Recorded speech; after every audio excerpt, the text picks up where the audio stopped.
All right, so in my work with the BRC-100 wallet, building my own, using others, doing transactions, having apps connect to me, watching the transactions, watching the logs, making all the different parts work, I've come to look at it that there are 4 different parts to it, and I haven't seen anybody else talk about it this way, but my mind works in a certain way and I compartmentalize things so they make sense logically to me. So hopefully this will help you.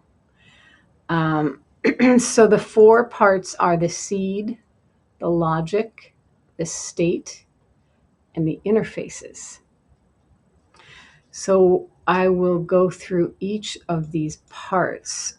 But before I do that, I want to talk about the BRC-100 wallet and one of the ways, at least, that it is quite different from the other wallets. So the basically the HD wallets, like the BIP 3244 wallets, those are mainly for just payments, really. So the BRC-100 wallet system, it's an interoperability standard. So that means when I, as a dev, build an app, part of what underpins my app is a BRC-100 wallet. And then users or consumers of my app also have a BRC-100 wallet. And so they can interoperate in different aspects. So the difference in these wallet systems is where the wallet lives. So in the old system, you can see here on the left, every app has its own wallet system. It manages the seed, the state, the logic, the interface. And so every app that you use has its own wallet system. And that's kind of roughly put. There's many applications that people have built on a BSV where the user doesn't even use a wallet. But for all intents and purposes, like, Twitch or, Lament or, all the different apps that you're used to in BSV, they operate in this kind of way on the left.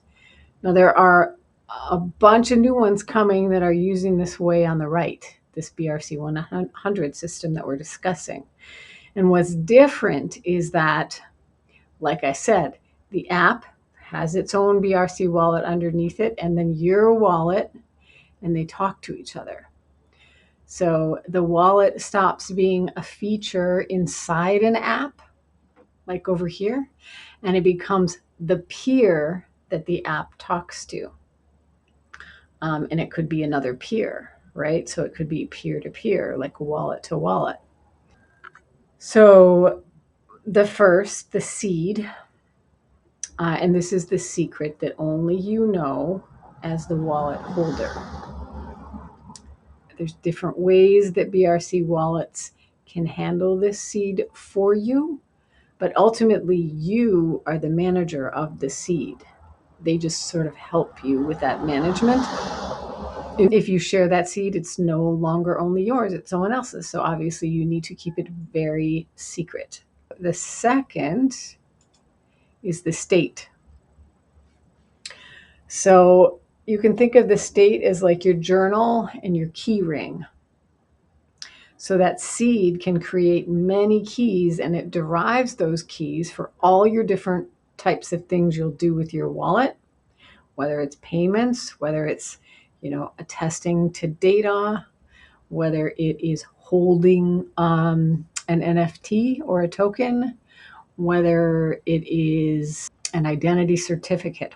All of those are managed through your key ring, and that key ring is part of the state. And so here's where your outputs in your UTXOs live. It's your output baskets. It's your identity certificates. It is the transaction life cycle. So that state you can think of, and it actually is a database. So that's the second thing. The third thing is the logic. And the logic is knowing how to read and write. So that's basically your BRC-100 wallet toolbox in whatever language you like. They have it in a few different languages. It is the BSV SDK. So it is your core operations are in that library. So create action, sign action, internalize action, prove certificate, and a number of other functions. It is your beef generation. So what that means is it creates the envelope that contains the ancestry for your UTXO. And you need that for peer-to-peer payments in a scaled Bitcoin with millions of transactions per second. We need to not have to look up on the chain to find out that your UTXO is spendable. You want to know that beforehand. And so your beef envelope is your proof of that. So the fourth part are the interfaces. The interface is not limited to just that dashboard per se. Your interface can be a command line. If you're a developer, then you know what that is. It can be a shim. So, for example, on my local machine, I have a shim that essentially talks to my cloud BRC-100 wallet so that I can transact locally. There's lots of other reasons for shims, but I'm just saying that is effectively an interface into your wallet. So it can be agentic. So X402 calls. I have actually an application where the code has this interface that goes out upon purchase of what's in that application. It goes out automatically and it pays in micropayments to an API. So all of these things are called interfaces, and you can have many interfaces that use the same wallet. Okay, the interfaces are not the state though. So now, what to protect, what to replace. Now, when I say replace, obviously you don't want to have to replace anything, but I'm talking about a disastrous scenario. So the seed is not replaceable. So this video is not to help you know how to keep that safe and which BRC-100 wallets do it what way. They do it slightly differently. You have choices with how to manage that seed. But the point is that it's your seed. It's not theirs. It's yours. And you have to guard that. Whether it's a seed phrase that you put somewhere, a couple of other potential methods for that as well. The state. So that was, let's pop back to it. The state is that journal and that key ring. So that is the database. Okay, so let me get back up here. You need to replicate that. It is irreplaceable. And the BRC-100 wallet systems have methodologies for that. If you're a developer and you read through the BRC-100 toolbox, you'll find in there that they definitely talk about and reference the importance of ensuring backups for that state. So these two things are irreplaceable. Disposable, and again, I say disposable, not like that would be cool if something happened to the logic. If, on my Express server where I have a lot of the code, the logic code, if something happened to that, it's standardized, so I could just rewrite it. That it was, it wouldn't hurt my digital assets, right? Same with the interfaces.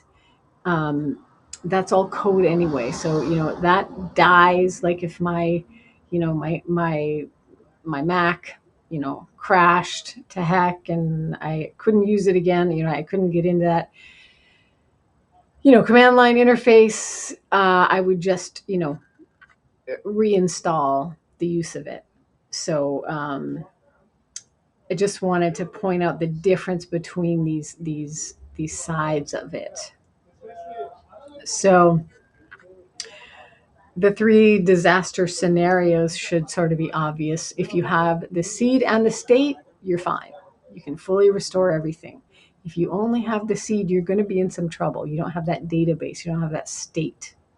So everything still exists on the chain, but you might not be able to access it. And then, I guess theoretically, you could connect with all of your counterparties, but because of the way the peer-to-peer wallet system works, all of your actions, or most of your actions, not all of them, most of your actions are going to be with a counterparty, so someone else.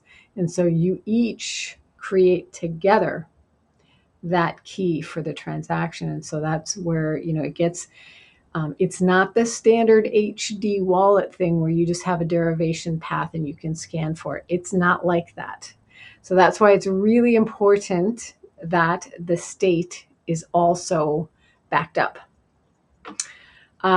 If you lose your seed, nothing helps, like I said before, and that should be evident to everyone.